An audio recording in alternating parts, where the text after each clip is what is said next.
하나님의 말씀 마태복음 우리 12장 1절에서 우리 7절까지 말씀입니다.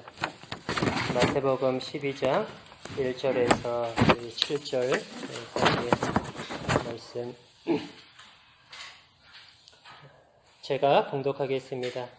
그때 예수께서 안식일에 밀밭 사이로 가실새 제자들이 시장하여 이삭을 잘라 먹으니 바리새인들이 보고 예수께 말하되 보시오, 당신의 제자들이 안식일에 하지 못할 일을 하나이다. 예수께서 이르시되 다윗이 자기와 그 함께한 자들이 시장할 때에 한 일을 읽지 못하였느냐? 그가 하나님의 전에 들어가서 제사장 외에는 자기나 그 함께한 자들이 먹어서는 안 되는 진설병을 먹지 아니하였느냐? 또 안식일에 제사장들이 성전 안에서 안식을 범하여도 죄가 없음을 너희가 율법에서 읽지 못하였느냐?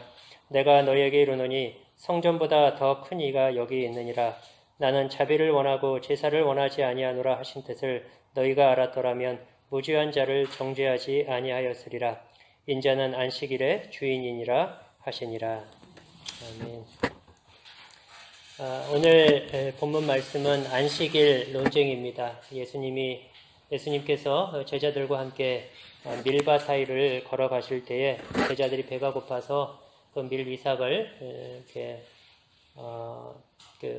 떼어서 그것을 이렇게 먹었습니다. 그러니까 바리새인들이 그것을 보고 왜 당신의 제자들은 안식일에 하지 못할 일을 하느냐 하면서 이렇게 따져 묻습니다. 사실 안식일에 제자들이 이렇게 한 거는 잘못된 일은 아닙니다. 우리가 신명기 말씀할 때 우리 나와서 이렇게 우리가 보았듯이 가난한 자들이 남의 밭에 들어가서 먹을 수 있습니까? 없습니까? 네, 먹을 수 있습니다. 대신에 뭐 하지 말라고 그러셨어요? 얼마나 큐티를 열심히 하셨는지 안 하셨는지 남의 밭에 들어가서 먹을 수 있는데 뭐 하지는 말라고 그랬어요. 다 들통나는 거예요, 여기서. 낫을 대지는 말라고 했죠. 먹을 수 있는데 남의 거 수확하지는 말라고 그랬어요. 그러니까 배고픈 자를 위해서 가서 먹을 수는 있습니다. 근데 사실 잘못된 게 아니에요. 근데 안식일에 왜 이렇게 했는데 이런 일을 시비를 거느냐? 누가복음에 보면은 여기 이제 비벼서 먹었다고 그래요.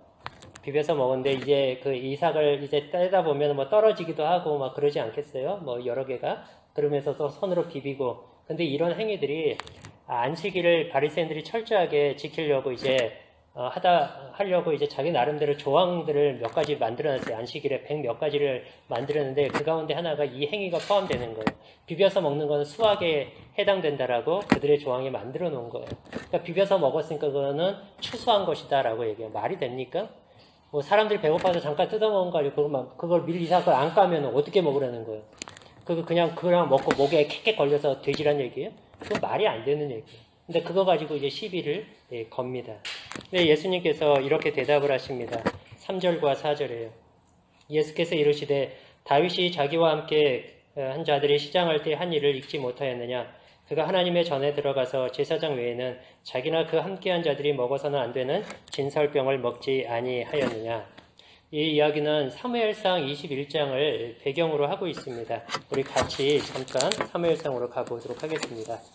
구약성경 사무엘상 21장 구약성경 445페이지입니다. 사무엘상 21장 1절에서 6절까지 말씀을 제가 읽겠습니다. 구약성경 445페이지 사무엘상 21장 1절에서 6절입니다. 다윗이 노베 가서 제사장 아히멜렉에게 이르니 아히멜렉이 떨며 다윗을 영접하여 그에게 이르되 어찌하여 네가 홀로 있고 함께하는 자가 아무도 없느냐 하니 다윗이 제사장 아히멜렉에게 이르되 왕이 내게 이를 명령하고 이르시기를 내가 너를 보내는 것과 네게 명령한 일은 아무것도 사람에게 알리지 말라 하시기로 내가 나의 소년들을 이러이러한 곳으로 오라고 말하였나이다. 이제 당신의 수중에 무엇이 있나이까? 떡 5덩이나 무엇이나 있는 대로 내 손에 주소서 하니 제사장이 다윗에게 대답하여 이르되 보통 떡은 내 수중에 없으나 거룩한 떡은 있나니 그 소년들이 여자를 가까이만 하지 아니하였으면 주리라 하는지라. 다윗이 제사장에게 대답하여 이르되 우리가 참으로 3일 동안이나 여자를 가까이 하지 아니하였나이다. 내가 떠난 길이 보통 여행이라도 소년들의 그릇이 성결하겠거든. 하물며 오늘 그들의 그릇이 성결하지 아니하겠나이까 하며 제사장이 그 거룩한 떡을 주었으니 거기는 진설병 곧 여호와 앞에서 물려낸 떡밖에 없었음이라. 이 떡은 더운 떡을 드리는 날에 물려낸 것이더라.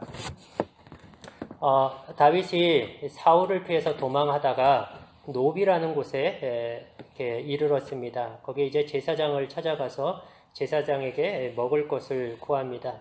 제사장이 그래서 이제 먹을 것을 주어서 이제 그것을 먹게 되는데 보통 떡은 없고 거룩한 떡만 있다라고 얘기합니다. 그 거룩한 떡이 6절에 보면 진설병이라고 그렇게 말씀을 하고 있죠. 이 진설병은 안식일에 하나님의 그 제단 위에 드려지는 그러한 떡입니다. 근데 그 떡이 이제 안식일에 드려지고 이게 물려내면 그 떡은 레위기 말씀에 보면 제사장만 먹도록 되어 있어요. 거룩한 곳에서 제사장들이 그것을 먹게끔 하였습니다. 그런데 제사장 아히멜렉이 그 물려낸 떡을 다윗과 그 함께한 사람들에게 주어서 그들이 그것을 먹습니다. 엄밀히 따지자면 율법대로 하자면 이것은 율법을 범하는 일입니다. 왜냐하면 말씀드린 대로 이 떡은 제사장들만 먹을 수 있기 때문입니다. 그러나 성경은 이 사건에 대해서 이 아히멜렉과 다윗의 이 행위에 대해서 사건에 대해서 성경은 전혀 뭐라 하지를 않습니다. 그리고 예수님 오늘 본문에서 보듯이 그 일을 정당한 일이었다라고 이렇게 평가를 하십니다. 왜 그런가? 이제 여기에 오늘 이제 안식일 논쟁에 있어서의 예수님의 바리새인들에게 대답하시는 대답과 함께 그들의 행위를, 그들의 어떠한 율법주의를 꾸짖는 그런 내용의 핵심이 담겨져 있습니다. 왜 그런가? 왜 그 사람들에게 그것을 아히멜렉은 주었고 예수님은 그 일이 정당한 일이었다라고 평가하시는가? 그 이유는 그 행위가 바로 율법의 참된 정신을 보여주는 그러한 행위이기 때문입니다. 그러니까 오늘 본문 7절에서도 보면 이렇게 말씀을 하고 있어요. 그 마태복음 7장으로 돌아오셔서 12장으로 돌아오셔서 오늘 그 말씀 7절에 보면 나는 자비를 원하고 제사를 원하지 않는다라고 말씀합니다. 이것이 본래 율법의 취지입니다. 율법의 본래 율법에 가지고 있는 율법에 담겨져 있는 정신과 원리 그리고 그 가치는 바로 이러한 긍휼과 자비이다라는 거예요. 여러분 율법 자체가 자비와 긍휼로 주어진 것입니다. 그렇지 않습니까? 여러분 제사 제도를 한번 생각을 해보십시오. 제사 제도가 뭐죠? 왜 소와 양을 잡아서 이렇게 제사를 드리라고 했습니까? 그 제사를 드리는 이유가 뭐예요? 죄를 사해 주는 것입니다. 죄를 사해 주게 너희들이 잘못한 것들을 용서해 주시는 그러한 그 상징적 행위로 제사를 드리라고 예수님이 그 하나님께서 말씀을 하시는 거예요. 제사 제도가 지닌 의미가 바로 용서입니다. 자비와 긍휼이 그 제사 제도에 담겨 있는 거예요. 그러니까 제사를 지내느냐 안 지내느냐 하는 것보다 더 근본적으로, 더 우선적으로 우리가 생각하고 바라봐야 될 것이 바로 그 제사 제도가 담고 있는 그 의미와 정신과 그 원리를 우리가 주목해야 되고 그것을 놓치지 않아야 한다는 것이에요. 그래서 그 제사를 지냄으로써 이스라엘 백성은 뭘 아는 거예요?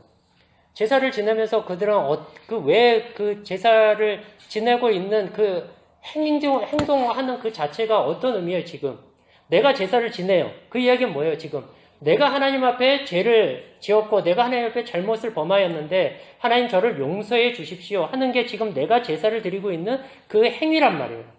그러면 그 행위를 하고 나서 이스라엘 백성들은 뭘 알아야 되고, 뭘 깨달아야 되는 것입니까? 주께서 나를 이렇게 용서해 주심과 같이, 나도 내게 잘못하고, 내게 어떤 게 화나게 하는 사람들을 어떻게 하는 거예요? 용서해야 되는 것들을 그 제사 제도를 통해서 배우게 되는 거예요. 이것이 제사 제도를 이스라엘 백성들에게 하나님께서 주신 그런 이유입니다. 그런데 이스라엘 백성들은 시간이 지나면서 제사 제도라는 그 형식 자체에만 집중을 하게 되죠. 그래서 거기에 담겨져 있는 의미와 정신과 원리들은 다 놓쳐버리고 겉 껍데기만을 가지고 이제 하게 되고, 결국은 그래서 외식하는 자들로 전락을 하게 되는 것입니다. 그 율법을 가지고 이제는 형제들을 지적하고 판단하고 정죄하는, 율법이 담겨져 있는 것이 용서와 긍휼과 자비임에도 이제는 그 율법을 가지고 몽둥이를 삼는 거예요. 십자가가 예수님께서 우리의 죄를 사해 주시는 그러한 죄 용서함의 그러한 그 어떤 상징이고 의미인데, 목에는 십자가를 걸고 차에도 십자가를 걸고 다니면서 그 십자가로 가지고 용서와 자비와 긍휼을 베풀기보다는 형제를 지적하고 형제를 정죄하고 그 형제가 잘못한 것들에 대해서 열심히 험담을 하고 그것들을 판단하는 일들을 일삼고 있는 것입니다. 예수님의 이러한 안식일 논쟁 속에서 이 자비와, 나는 자비를 원하고 제사를 원하지 않는다. 율법, 아히멜렉과 다윗의 그 사건 속에서 그것이 율법의 진정한 의미이다 라고 얘기하시는 이러한 그 말씀들을 통해서 우리가 배우게 되는 것들은 이러한 사실입니다. 사람이 율법보다 중요하다는 것이, 그것이 율법의 참된 정신은 자비와 긍휼이다 하는 것입니다. 그것을 우리가 배우게 돼요. 그것을 더 잘 보여주는 그 말씀이 분명하게 언급을 하고 있는 게 이제 마가복음에 이렇게 말씀에 있습니다. 오늘 이 사건은 이 공관복음, 이제 마태, 마가, 누가복음을 공관복음이라고 부르는데, 그 공관복음에 오늘 안식일 논쟁 사건은 다 이렇게 등장을 합니다. 모두가 마태, 마가, 누가가 다 이 사건을 기록하고 있는데, 마가복음에 보면 마가가 특별히 한 말씀을 여기에 이 사건에 대해서 한 말씀을 더 기록하고 있는 것을 우리가 보게 되는데, 그것을 우리가 주목할 필요가 있어요. 마가복음 2장입니다. 마가복음 2장. 마가복음 2장 27절 말씀. 마가복음 2장 27절 말씀. 우리 찾으셨으면 27절 말씀 같이 읽겠습니다. 시작. 또 이르시되 안식일이 사람을 위하여 있는 것이요 사람이 안식일을 위하여 있는 것이 아니니. 안식일이 사람을 위해서 있지 사람이 안식일을 위해서 있지 않다라고 말씀을 하십니다. 학대에서 얘기하면 율법이 사람을 위해서 있지 사람이 율법을 위해서 있지 않다라고 말씀하시는 거예요. 사람 낳고 돈 낳지 돈 낳고 사람 낳냐 라고 말씀하는 것이죠. 율법이 사람을 위해 있고 안식일이 사람을 위해서 있습니다. 주일이 여러분을 위해서 있어요. 우리를 위해서 있어요. 여러분이 주일을 위해서 있지 않습니다. 그런데 우리는 이게 반대로 생각을 해요. 우리는 하나님의 말씀을 굉장히 하나님의 말씀을 잘 지키려고 이렇게 생각하고 노력하고 애쓰는 것은 좋은데, 그러다 보니 우리가 어떤 바리새인과 같은 그런 실수들을 우리가 하게 됩니다. 그러니까 하나님의 말씀을 잘 지켜보려고 했던 좋은 의도가 점차 어떻게 변질되어져 가게 되냐면, 그러니까 하나님의 말씀이 우리를 얽어매는 것으로 생각을 해요.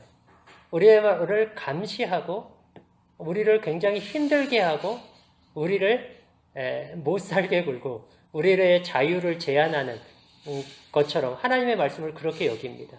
하나님의 말씀은 맨날 뭐 하지 말라라고 그렇게밖에는 안 들려요. 주일에 어디 가지 말아라? 주일에 뭐 하지 말아라? 맨날 큐티해라? 하기 힘든 거. 이런 것들만 하고 내가 하고 싶은 건 하나도 못하게 하고 이러게. 그러니까 하나님의 말씀이 굉장히 무겁게 느껴져요.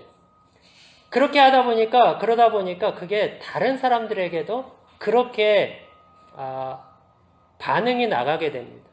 그래서 다른 사람들에게도 동일하게 다른 형제들이나 자매들을 보면서, 성도들을 보면서 하나님의 말씀으로 자꾸 판단을 해요. 하나님의 말씀으로 자꾸 저거는 잘못했어. 저건 좀 잘했네.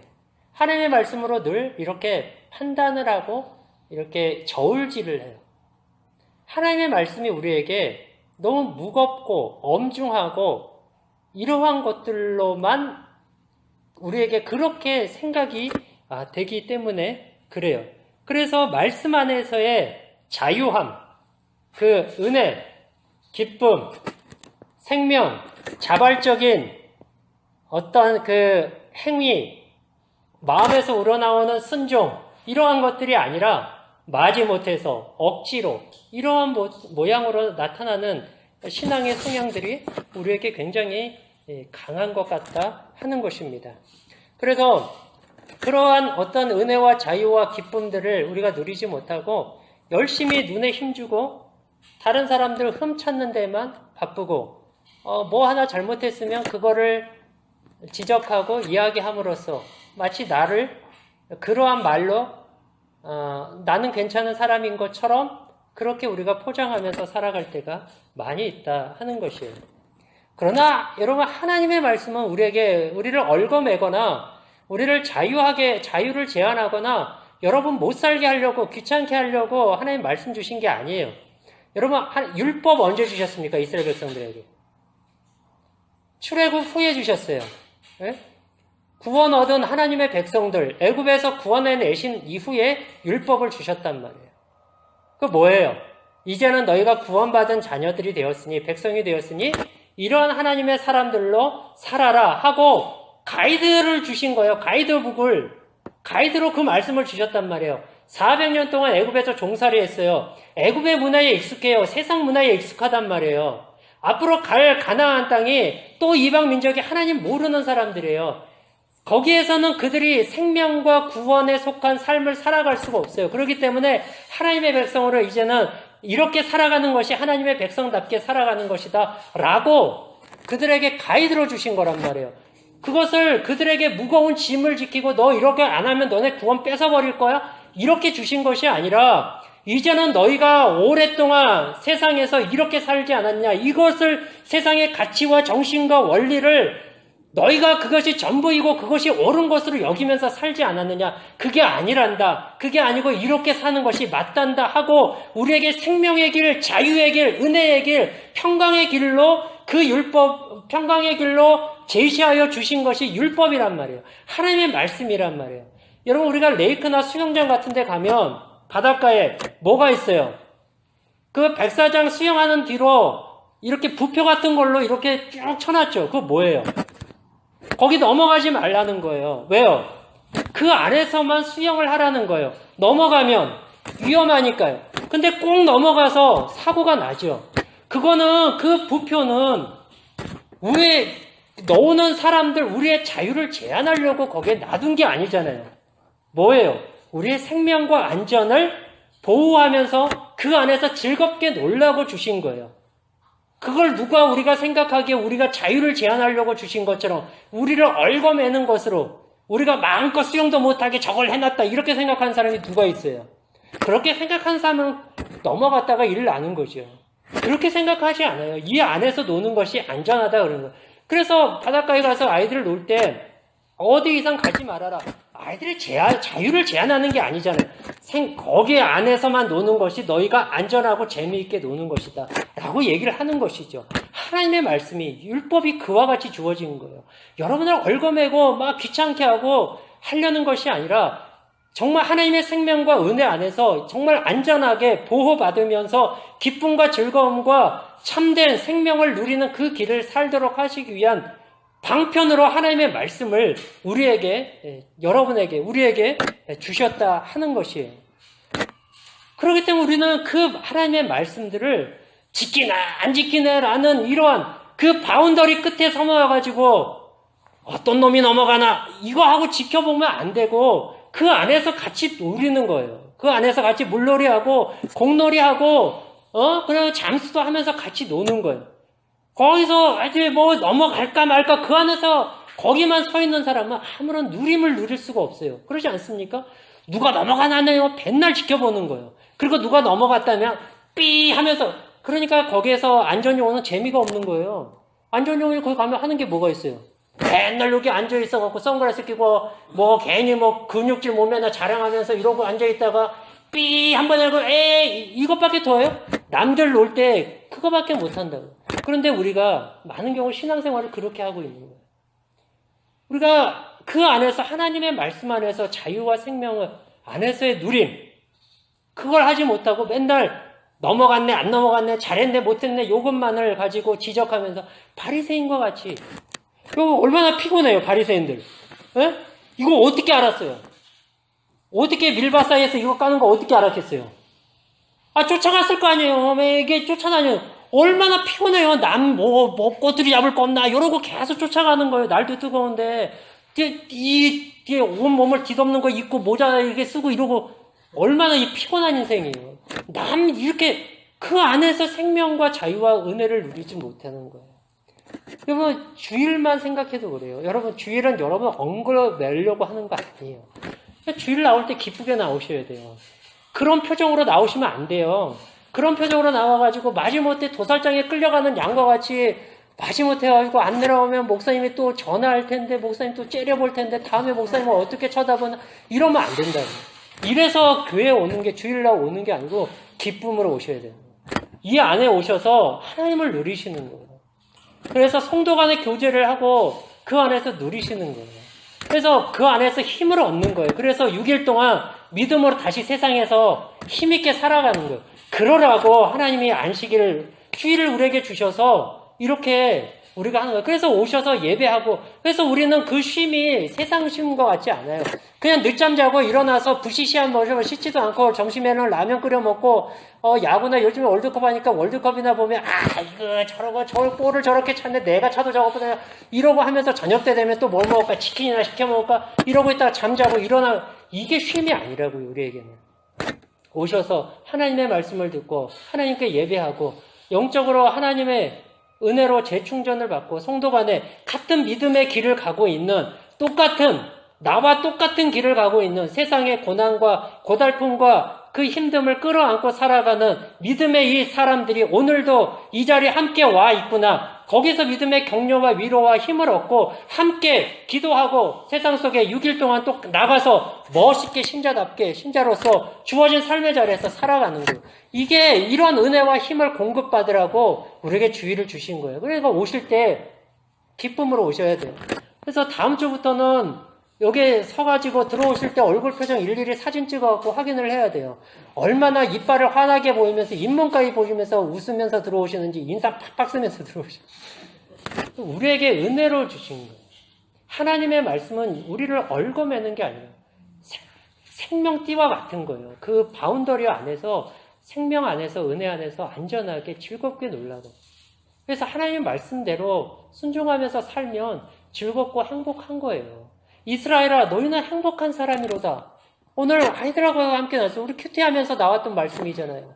이스라엘아 너희는 행복한 사람이로다. 성경은 행복한 사람이라는데 우리 얼굴은 하나도 행복하지 않고 곧 죽을 사람과 같이 인상 팍팍 쓰고 인상 더럽고 저는 항상 이 얼굴이 아내가 그래요. 간이 안 좋은가 봐. 얼굴이 누렇게 떴어.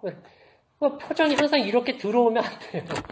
신선하고 프레시하고 선크림도 바르고 비비크림 잔뜩 바르고 얼굴 하얗게 뽀얗게 만들어가지고 환하게 다니셔야 돼요. 아멘. 하나님의 말씀이 우리에게 자유와 생명과 은혜로 주셨습니다. 그 말씀 가지고 우리는 어떻게 하면 우리가 그 생명과 자유를 누릴까요? 생명과 자유를 누린다는 게 뭘까요? 자비를 원하고 제사를 원하지 않는다라는 거예요. 그 말씀 안에서 너그러워지는 거예요. 너그러워지세요. 용서하시고 베푸시고 나누시고 함께 하시고 그래 서로 섬기시고 그게 생명 안에서 누리는 거예요. 얼마나 행복해요. 얼마나 감사해요. 얼마나 그 사람이 용기를 얻겠어요. 그 사람이 얼마나 힘을 얻겠어요. 따뜻한 말 한마디에. 작은 것이지만 사랑으로 뭔가를 건넸을 때 그 사람이 얼마만큼 살 용기를 얻겠어요. 살 힘을 얻겠어요. 지난번에 신나라 집사님 와서 그 간증 집회 했는데, 이제 차인표 씨 이런 부부잖아요.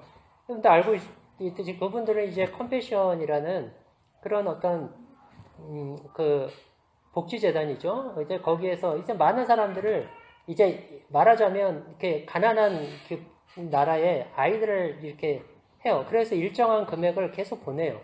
그러면서 그 아이들이 공부도 하게끔 하고 이런 일들을 해요. 그 아이에게 얼마나 그것이 희망이 되고 소망이 되겠어요. 우리 신명기 말씀 묵상하다가 그런 말씀 나왔죠. 우리 가난한 자들을 위해서 너네 밭에 수확할 때 이스라엘 백성들에게는 이게 명령이었어요. 수확한 거 다 하지 말고 수확하다가 바다에 떨어진 거 있으면 내버려 두라고 그래요. 누구를 위해서? 객과 고아와 과부를 위해서. 가난한 이들을 위해서 놔두라고 그래요. 내 포도에 열매 수확할 때 다 수확하지 말고 일부러 남겨두라고 그래요.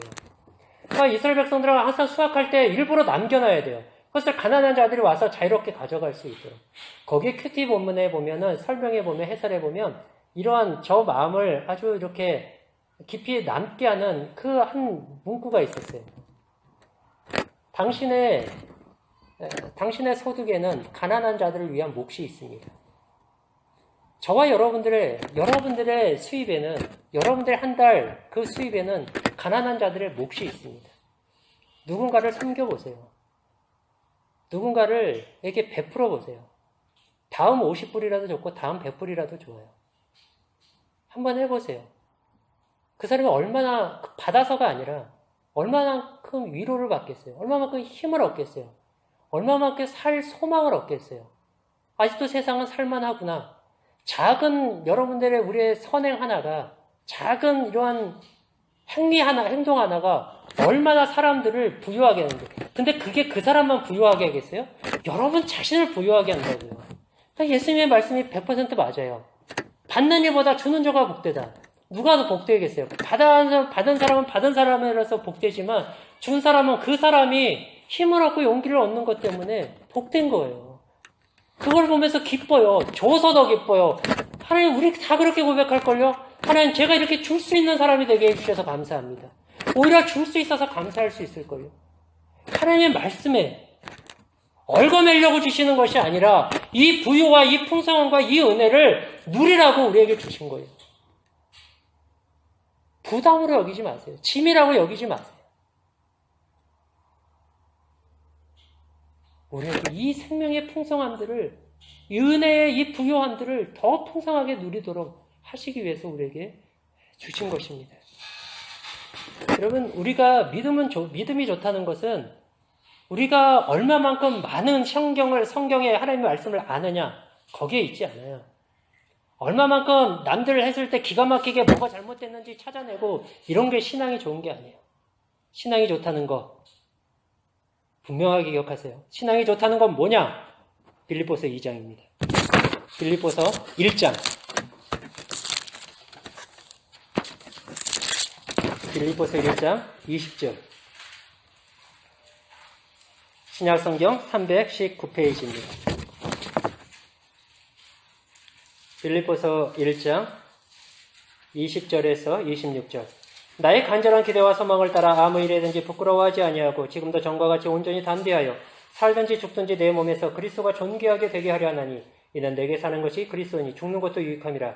그러나 만일 육신으로 사는 이것이 내일의 열매일진데 무엇을 택해야 하는지 나는 알지 못하노라. 내가 그 둘 사이에 끼었으니 차라리 세상을 떠나서 그리스도와 함께 있는 것이 훨씬 더 좋은 일이라. 그렇게 하고 싶으나 내가 육신으로 있는 것이 너희를 위하여 더 유익하리라.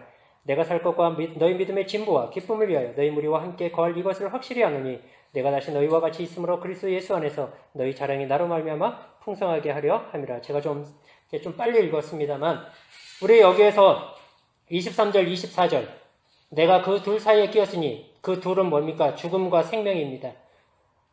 그 둘 사이에 끼었으니 차라리 세상을 떠나서 그리스도와 함께 있는 것이 훨씬 더 좋다. 그렇게 하고 싶다. 그러나 24절 내가 육신으로 있는 것이 너희를 위하여 더 유익하리라. 신앙이 좋다는 건 여러분이 있으므로, 내가 있으므로 다른 사람이 유익을 얻는 것입니다. 그게 신앙이 좋은 것입니다. 여러분 때문에 다른 사람이 사는 거예요. 살 소망을 얻는 거예요. 삶의 보람을 얻는 것이고 삶의 희망을 얻는 것이에요. 위로를 얻는 것이에요. 그게 신앙이 좋은 것입니다.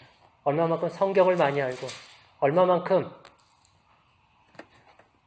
옳고 그름을 분별하고 하느냐보다도 더 중요한 것이 여러분이 있으므로 다른 사람이 유익과 힘을 얻느냐 하는 것. 그것이 우리의 신앙에 좋은 것. 바울은 그렇게 얘기하잖아요. 나 죽어서 빨리 천국 가고 싶다. 난 주님께 가는 게 난 더 좋다. 그렇게 하고 싶다. 그러나 내가 있어서 너희에게 유익이 된다고 한다면 나는 기꺼이 더 이 고난의 삶을, 힘든 삶을 난 살아가겠다. 그렇게 이야기합니다. 이 신앙이 좋은 거예요. 믿음이 좋은 것은 이런 것입니다. 여러분들 때문에 다른 사람이 유익을 얻는 거예요. 산을 옮길 만한 믿음이 있고 아니잖아요. 고린도전서 13장에 있잖아요. 산을 옮길 믿음이 있고 방언을 말하고 천사의 말을 하고 진리를 알고 이래도 뭐가 없으면 꽝이래요. 사랑이 없으면 다 꽝이래요. 말짱 꽝이래요. 사랑이 없으면. 다른 사람이. 그래서 사랑은 뭐래요?